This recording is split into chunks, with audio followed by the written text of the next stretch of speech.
Do you want to know the story of how disease led to American culture and led to Cowboy Carter by Beyonce? I think it was tough because I was born in the Philippines and I had grown up with a completely different language and a different culture and then moved over to the UK when I was around 2. Well, I think historically a lot of people have had, mistrust in people, groups and organizations since the dawn of humanity, right? The gut microbiome, now that's an interesting one because 2, 1, rolling.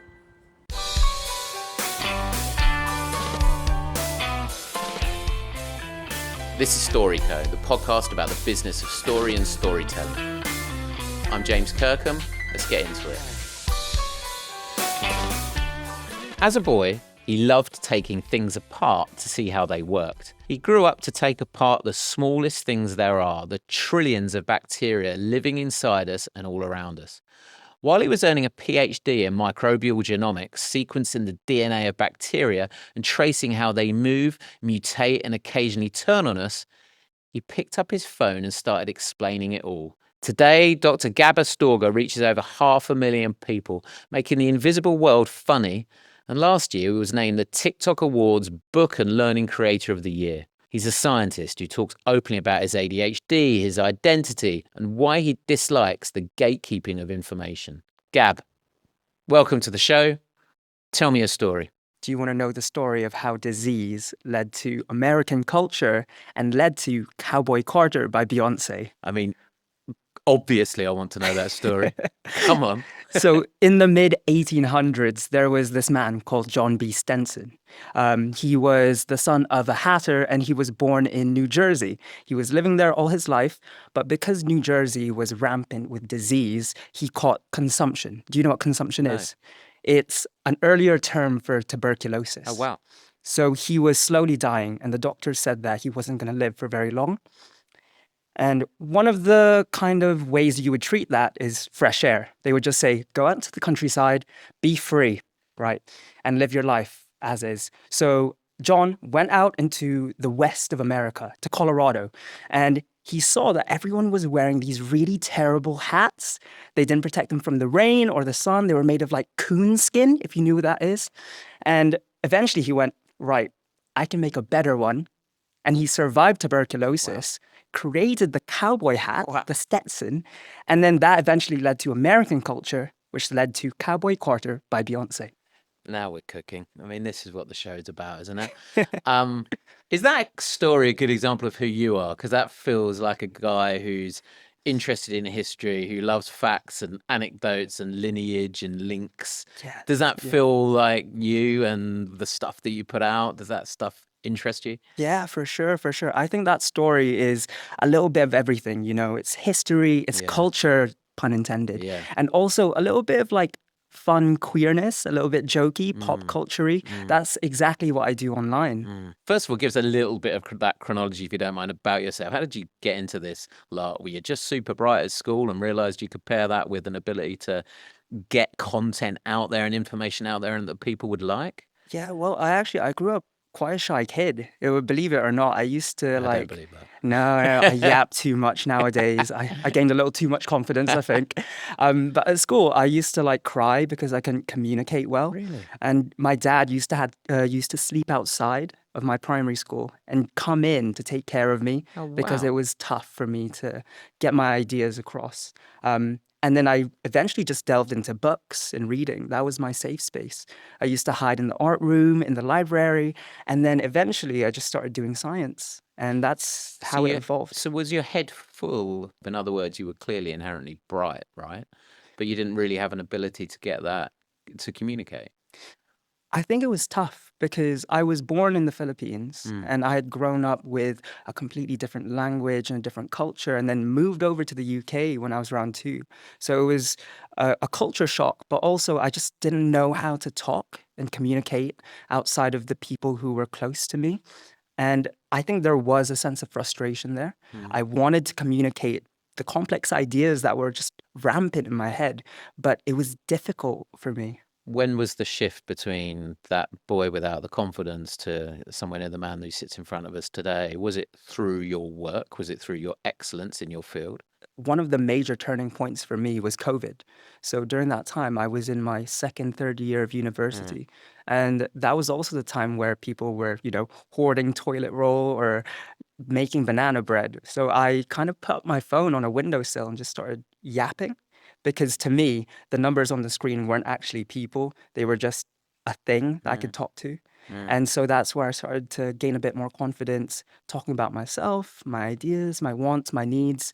And then people started to gradually really connect. And I think that was the most powerful turning point for me. Was it also about the fact that it was during COVID? So, of course, the nature of the times. But what about the subject matter? Because you were like, hold on, I think I know about this.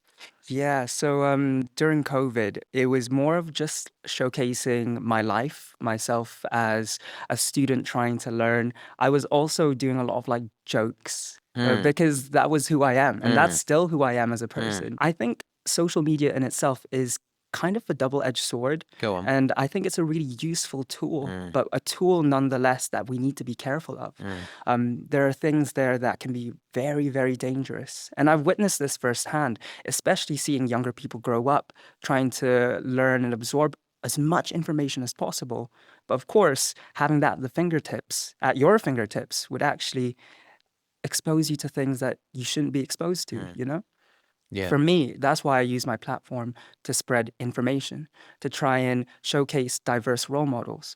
I'm trying to use that tool in a positive light because I don't want people to just witness this as a negative thing. To go back to the information part as well, we need to distinguish misinformation versus disinformation as well. Go on, explain. So misinformation would be someone who is just spreading knowledge, or I guess false knowledge without the intention Got of it. harming a community. Disinformation is where someone is actively spreading false information to harm a particular individual, a community, a group, and that's where that kind of difference lies. So one is on purpose, whereas the other isn't. My worry is that people are going to end up paying for truth like we pay for platforms without ads. Like, such is our acceptance almost that we live in an era where do you come back on that? Do you have a more positive perspective on that? Well, I think historically, a lot of people have had, mistrust in people, groups, and organizations since the dawn of humanity, Agreed. right?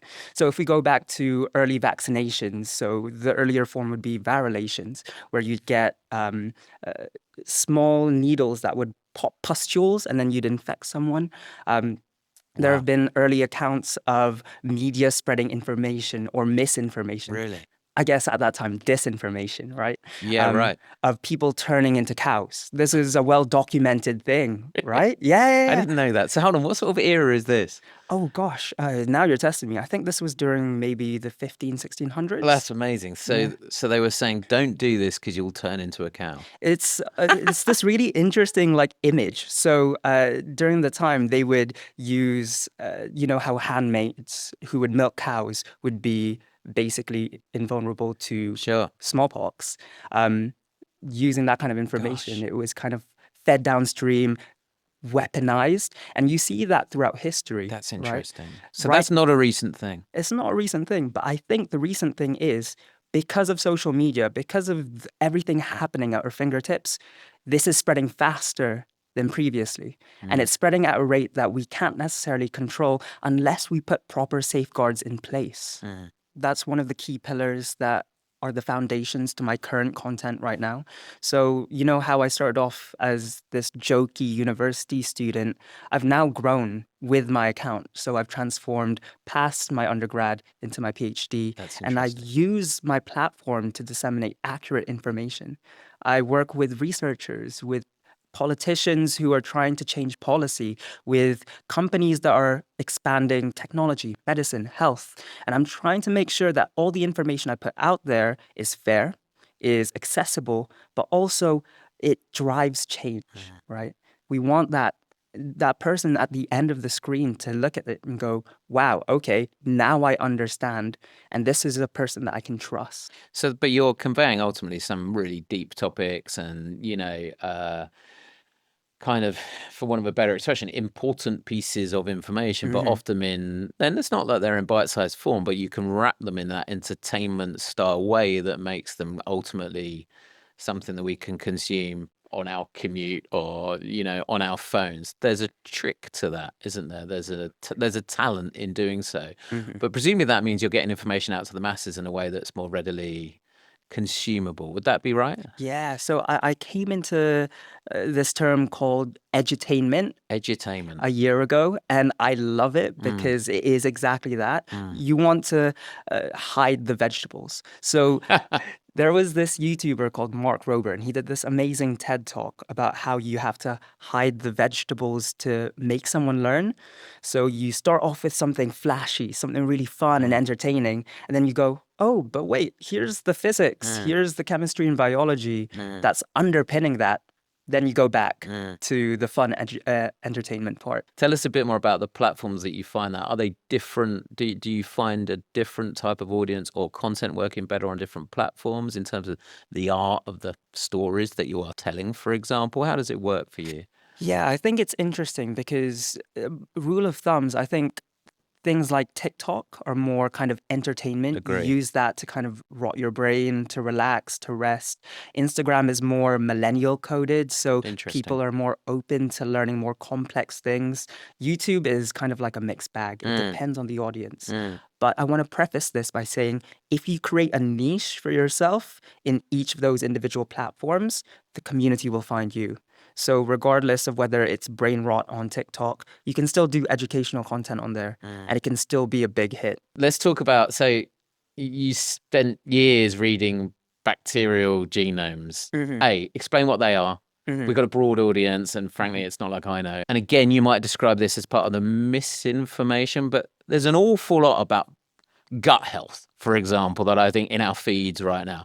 I don't know who actually knows about it Mm. in the common person. I think we all go, oh, yeah, maybe I should drink another microbiome, but I don't know if they know Mhm. anything more than that. Give us a little bit of that, the true knowledge, if you like. Sure, sure. So my PhD focused on microbial genomics.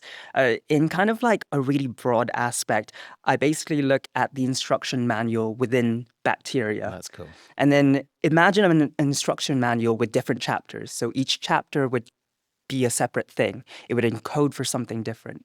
Some of these things may be functional. So the chapters may be producing a protein, right? Other chapters might not be, that's just the way it is. But at the end, you have this beautiful instruction manual that makes the bacteria a bacteria. And it's not just restricted to just microbes, right? It's within us. So we have this wonderful script inside us that is expressed in certain different ways. The gut microbiome, now that's an interesting one because that is a collection of trillions and trillions of microbes, archaea, viruses, bacteria, fungi, and it is this collection of microorganisms that help kind of function within the gut to do things like affect your immune system, to help with digestion. It can also interact with your systems in ways that can change the way that you think and stuff. For things like this, I know people are aware of the gut microbiome, and I think it's amazing. But we also need to point to the experts in this. So, for example, there's the Gut Immune Brain Axis Network who study just this. They Wow. are experts. They are people who want to actively disseminate information that is accurate to the general public. They're researchers. They're people you can Nice. trust. And they talk about the immune system and how that interacts with that trillions of bacteria, viruses, fungi inside there, the way that affects your brain, symptoms to do with depression, maybe, to do with hunger, anxiety, all of these things. Do you think everyone's got a bit of a base understanding now, but there's still the knowledge is low? Is that the work that you're trying to do more than anything? Has it already been lost because major companies are selling products that aren't true? Tell us a little bit about that space and how much most people are understanding or otherwise. For me, I don't like the word good or bad bacteria. Right. Why? That's suggesting bacteria have a moral compass, Yeah. right? It's like, oh yeah, this bacteria is gonna, rob someone. Sure, Don't okay. get villainous bacteria. No. No. You get pathogenic ones that if they're in the right place at the right time will cause deadly disease. And that's also, mind you, from a very human perspective, right? Sure. So we're not thinking of if it's deadly to animals, right? Animals can be vectors for incredible diseases, viruses. Bats are great for harboring a range of different viruses that are deadly to humans.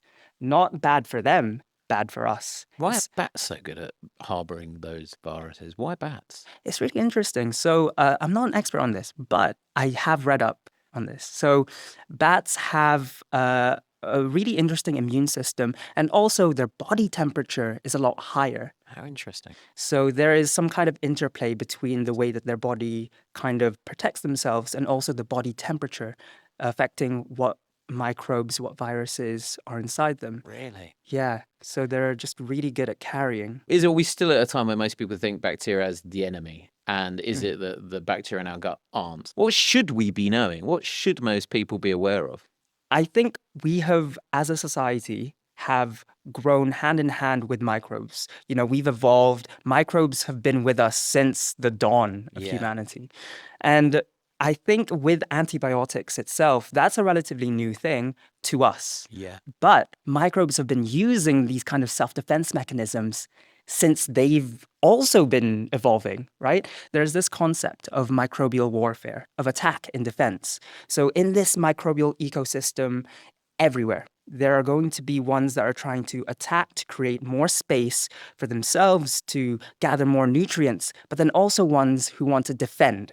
So that's how these defense mechanisms came into play, right? Everything here is natural. We've just learned how to harness it, right, as humans. What about the products that are on the market that we might see in our supermarket shelves? Is that all complete nonsense that we're falling for, or should we all be drinking our probiotics, for example?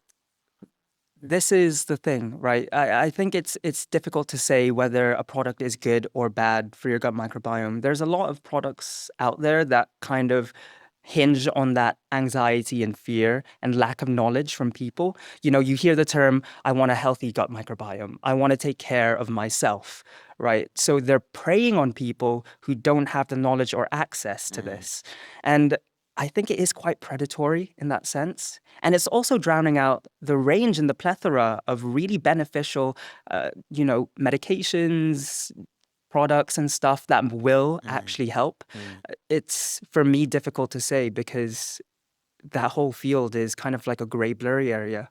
It's something that we need to tackle across a whole range of different institutions, but also different departments and also different backgrounds. I'm a microbiologist and a bioinformatician, but I would ask for help from a nutritionist and also a pharmacologist. There's this concept called the One Health concept. This something near and dear to my heart. It's one where we look across different areas of science, but also different areas of policy and also different communities to try and tackle things like antimicrobial resistance.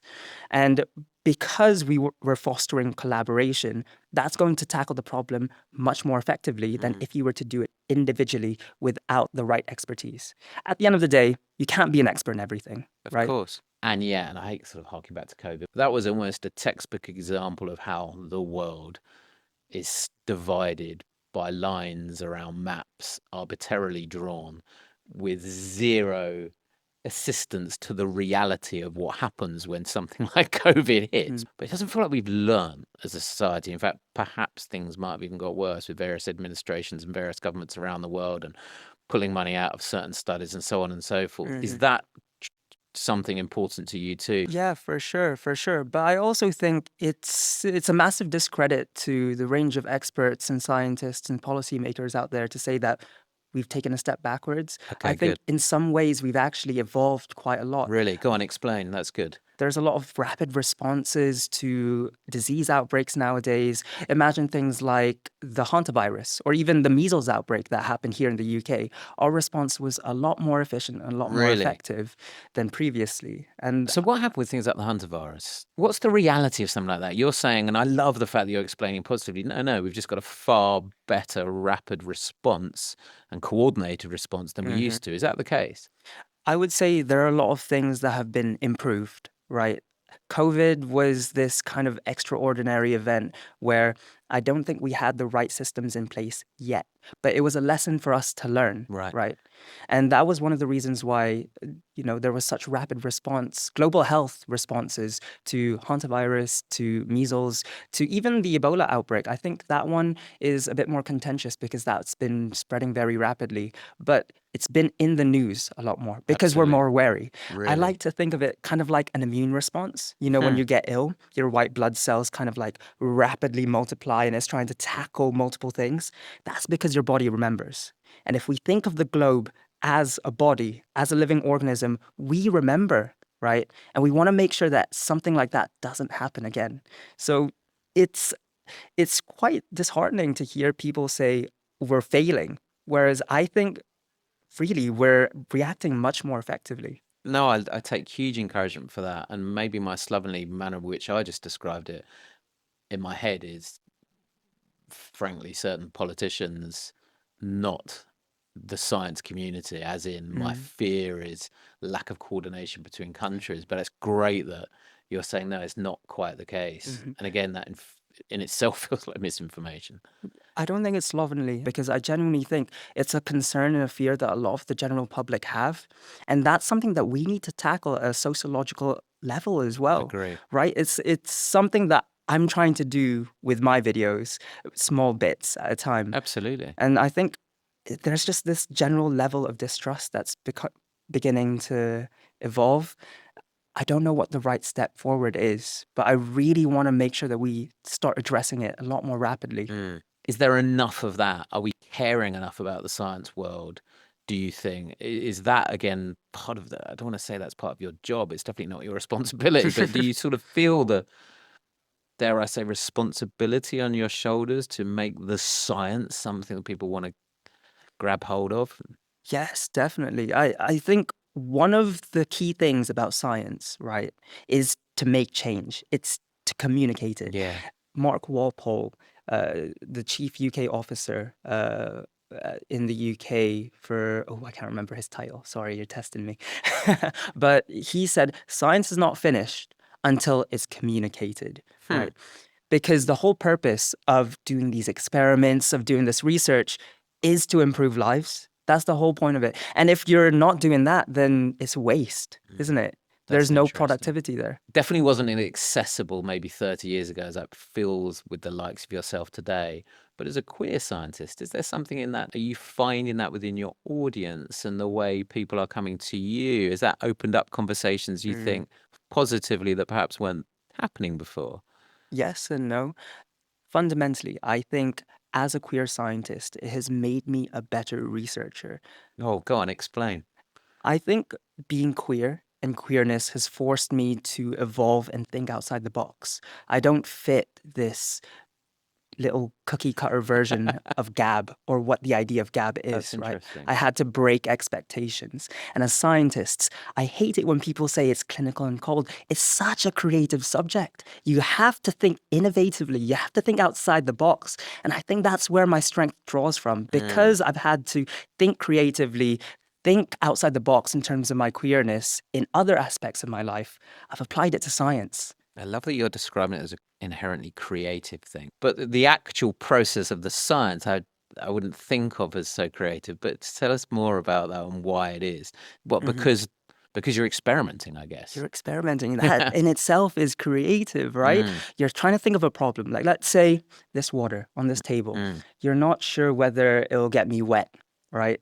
So creative things, what do? You put your finger in it, you pour it on yourself, you pour it on someone else, you get as many data points as possible. Those are all creative ideas that are then concluding to one final point.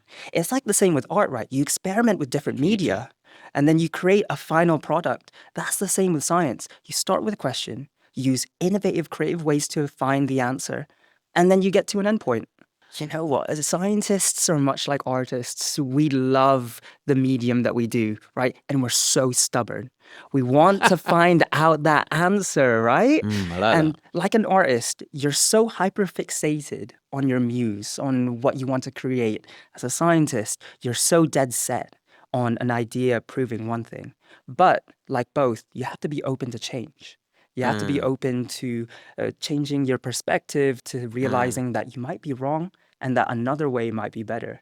And there's a lot of really interesting parallels in this field, I think. Do you find that again, you mentioned earlier the incredibly collaborative nature with which you personally like to work, broadly in the community, for example, do they accept someone who's so in charge of their entertainment platforms, who's adept at social like you? I did research first. That was Yeah. my thing. So I got the qualifications, I put in the work and the effort, I became an expert in my field, and the media came alongside it.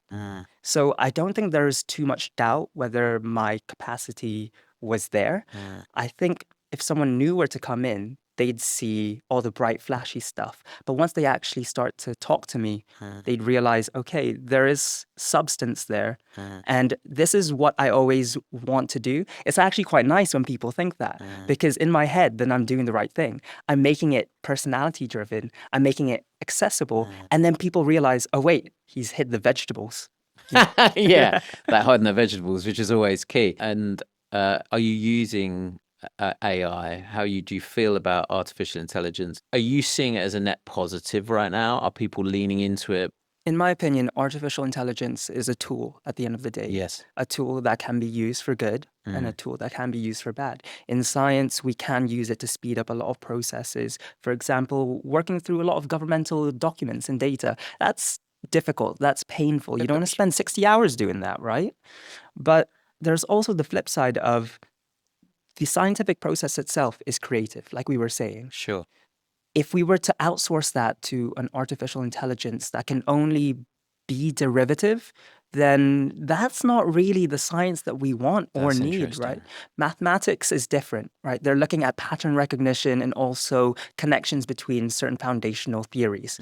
With something like biology that is incredibly messy, I can see the potential uses for AI, for looking at prediction, for looking at things to do with biological processes. But at the end of the day, it can't replace us as scientists. That's interesting. You being able to use your brain for things that are maybe more creative and are more, rather than spending time on the stuff that is not.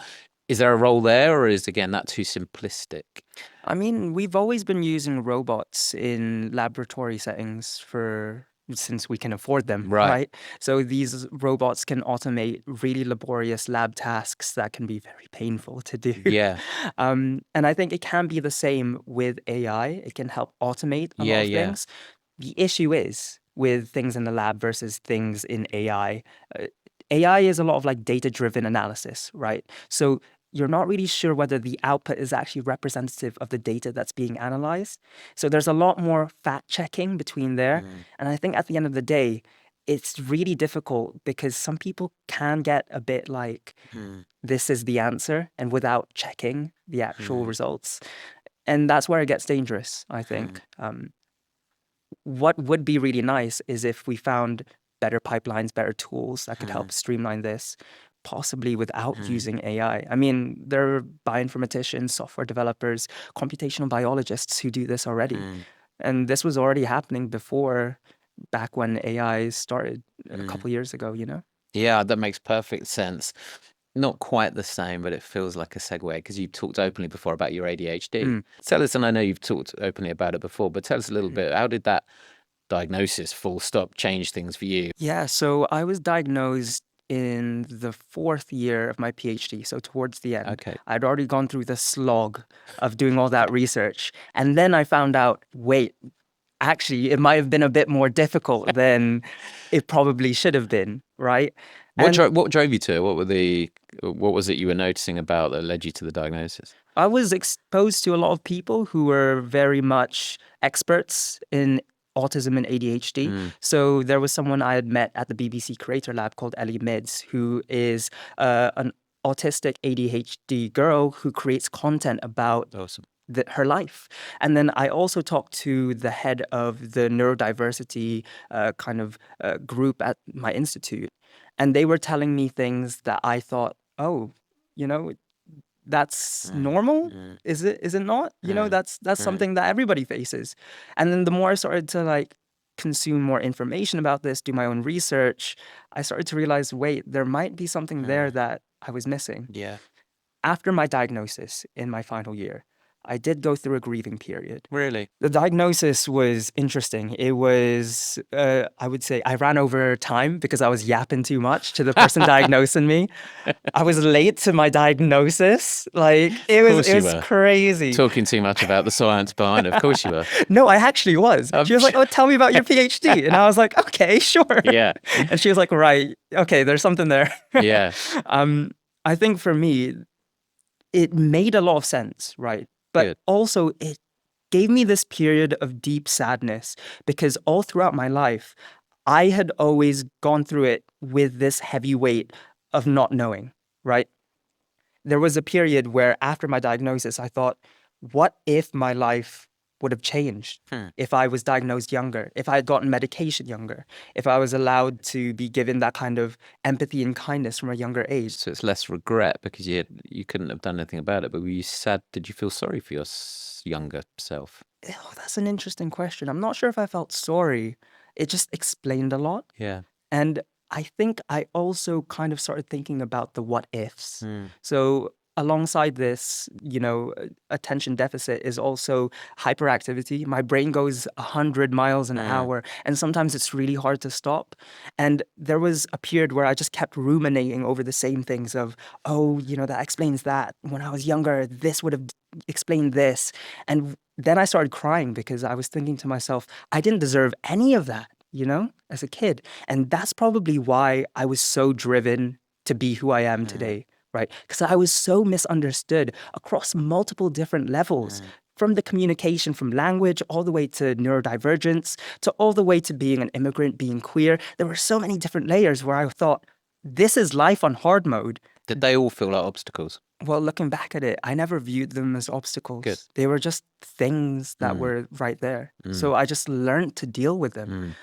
An interesting thing the person diagnosing me told me was that I had developed such incredible coping mechanisms. Can you say like what? What kind of stuff? So, for example, I have multiple checklists, multiple alarms. I have post-it notes Really? everywhere. How many alarms do you set? Yeah. Do you What, want on to see? any given day? Every single day. Every single day. Throughout the day or just to physically get up? Post-it notes or alarms? Alarms? Alarms. Yeah. So there was a Really? period of my life where I thought, okay, I'm going to sit down, I'm going to hyper-focus, and I'm going to set every alarm for drinking water. There's a tendency for me to hyper-focus, especially during my PhD. So I would forget to eat. I'd also forget to wow. drink. I'd Wow. forget to sleep sometimes. So I'd stay up until like 2 a.m. in the morning focusing, and then suddenly go, oh no. And then the next day, I wouldn't be able to function at all. I'm laughing, but of course, I'm not laughing at the condition. I'm laughing at the way you're describing it. But there's a serious side. But some kid somewhere, someone somewhere will be viewing that and going, That's me. I got 28 post-it notes I'm stuck down my leg at the moment. That's a good thing, isn't it? That's an important thing. Totally. And that's one of the reasons why I do the things that I do, right? I grew up without seeing someone who looked like me, someone who acted Yeah. like me, right? To a young kid, that might not mean a lot, but growing up, it really gets to you, I think, especially when you start to see that everyone that you see is a certain kind of way that you don't relate to. Yes, you can relate to aspects of certain personality traits and stuff, but you're not up there, No. And how can you visualize yourself in a place of research, in a place that's creative, if you can't see people who are like you? Therefore, fantastic that someone like you is getting the positive noise and kind of audience that you now garner. The flip of when you're doing the good work that you're doing there because of who you are, a bit like we mentioned earlier, to some of the subject matter, gut health, like we were talking about, for example, one of the biggest subjects in podcasting, I think. Is that good? Is that a good thing ultimately? I think there is use for it. A lot more people are aware of the gut microbiome, of fiber in their diet, their beneficial effects. But I think alongside that are the misinformation and disinformation that can be sprinkled alongside opinions. I've listened to these podcasts before and I've thought to myself, Does that's it an opinion. rile you when you hear stuff that you just know is not? They present opinion as fact, and that irritates me because as a person who's trying to analyze this, I can't enjoy it because a layperson out there won't be able to distinguish it properly, or they might doubt it but then not research it, right? And this is the issue where we need to set more safeguards in place. I agree. And I definitely think that these so-called experts need to take a step back I agree. because they also have to take responsibility for the effects that they're having on these people. They benefit, they reap the rewards of money, of fame, of glory. For what? At the detriment of people? That's unethical. I think the BBC looked at some of the health episodes. I think it was Diary of a CEO and found like an average of 14 harmful claims per app. It's a lot. And as you said, half the time it's kind of opinion disguised as legit facts. So where is the line between, do you think, being curious and doing damage? It feels an important thing, certainly in science, right? Definitely, for sure. That's why we have the peer review process, right? We have experts who go into the paper and actually diagnose whether there are certain problems with the way that we think, the results. With things like this in media and podcasting, you don't have that review process. You don't have someone who's critically thinking, is this important? Is this accurate? Is this going to affect someone in a certain kind of way? Will this be misinterpreted? Yeah. Right. And people can hide behind the fact that they can say, oh, I didn't know. Yeah. You know, it was just an opinion. It was just We're a just having a conversation. conversation. I'm giving an opinion. There is a responsibility out there. If you are producing content, to make sure that you also take the responsibility, the accountability behind it, right? If you're spreading information about gut health, about these products, you need to make sure that what you're selling or what you're proposing is something that you will stand behind 100%. What we need to do is hold these people accountable. I agree. Right? We need to hold them up and say, this person is consistently wrong. We need to take away funding. We need to add some kind of safety measure somehow. So that boy who learnt to take things apart, that boy that you described so, I think, emotively at the start of primary school, what would he make of you now? I think he'd look up and think, wow, I've really transformed and grown to someone that I'm proud of. But alternatively, I want to pose this question to you, Oh, right? gosh. Because there's also, you know, that young 5-year-old boy there, but there's this future 80-year-old man who's looking back, right? What would they say to each other?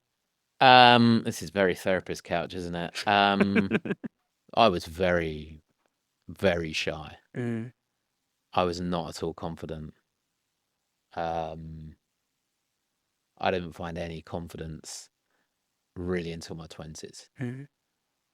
So to even be talking, let alone into a microphone, let alone with people like you and your expertise, let alone with some cameras on, let alone people actually watching and listening, I think the 5-year-old boy would be shocked.